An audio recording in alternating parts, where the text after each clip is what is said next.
Adim Simcha, we are in the holiday of Sukkot, a beautiful holiday where there is great celebration with the lulav and the etrog, and are sitting in the Sukkot together as a family and as a community.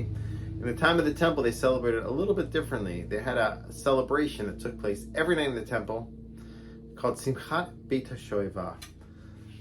There was immense celebration that took place during this experience. It says that Rabban Shimon ben Gamliel, he used to juggle 8 torches in the temple, and they celebrate for 15 hours a night. Some of the sages said they never experienced sleep because they were so busy in these celebrations. There was acrobatics, there were chandeliers that lit up all of Jerusalem that were put up in Ezrat Nashim in the temple, as thousands of people came to dance and celebrate all throughout the night with music and dancing, and all the greatest rabbis came and danced their hearts out throughout the night. So what was this celebration, and how can it inform our lives today? The Rambam says that this celebration was an extension of the happiness of Sukkot. It's a holiday of happiness. It says 3 times in the Torah in relation to Sukkot we should be happy. Therefore, this is an extension of that. We should be as happy as we can, and this is how they did it in the temple. And another approach is that during Sukkot we're being judged over water. Therefore, we dance and celebrate because we're confident that we are going to be judged for good over water all throughout these days of Sukkot. Now, those are 2 very strong explanations. I'm sure they were thinking about them in the temple. Another approach that I like to offer is connected to the actual drawing of the water and the pouring of the water on the altar. The name of this celebration is Simchat Beit Hashoevah, the happiness that comes from the drawing of the water. So it has to be that there's some sort of connection between the drawing of the water and the pouring of the water on the altar and the simcha that took place the rest of the day. Rashi says this, other commentators say this as well. So what's that happiness? On Rosh Hashanah and Yom Kippur, we were judged. It was harsh judgment. As we enter into Sukkot, we experience a different side of this judgment. Hashem is embracing us and telling us that Hashem appreciates our efforts, and Hashem sees that we're not always going to succeed, but that Hashem wants us to give our best in our service of Hashem. And I think this is hinted at in the drawing of the water.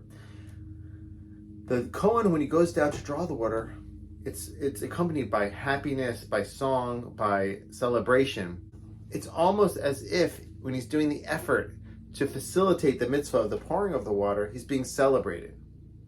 And when he pours the water on the altar, he's pouring water alongside wine. Wine is man-made. This Sefer Torah speaks about this. And it's fine wine takes a lot of time to make.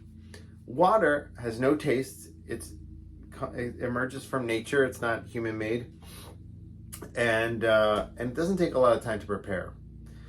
Perhaps these 2 components, the drawing and the pouring, point to the same idea, that Hashem wants our efforts and Hashem is embracing us and accepting us when we try our best. Heading out of Rosh Hashanah and Yom Kippur, sometimes the individual can feel deflated. Hashem's telling us that Hashem just wants us to do our best, and Hashem's embracing us during Sukkot. The drawing of the water is the act that's facilitating the mitzvah. Hashem's saying, I'm recognizing your efforts that you put into doing my mitzvah and following me. And when we pour it on the altar, we pour wine and we pour water. Sometimes our acts are going to come out the way we want. Sometimes we're going to perform the mitzvah in the best way. That's the wine. Sometimes when we put in our effort and intentionality, it's going to come out as water, which doesn't have taste. And it's not as refined. But nevertheless, that water is embraced and welcomed on Hashem's altar.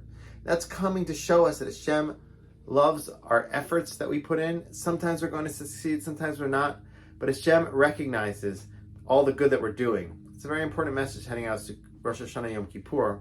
Many of us came to shul, many of us prayed, many of us davens our heart out. Hashem sees all that.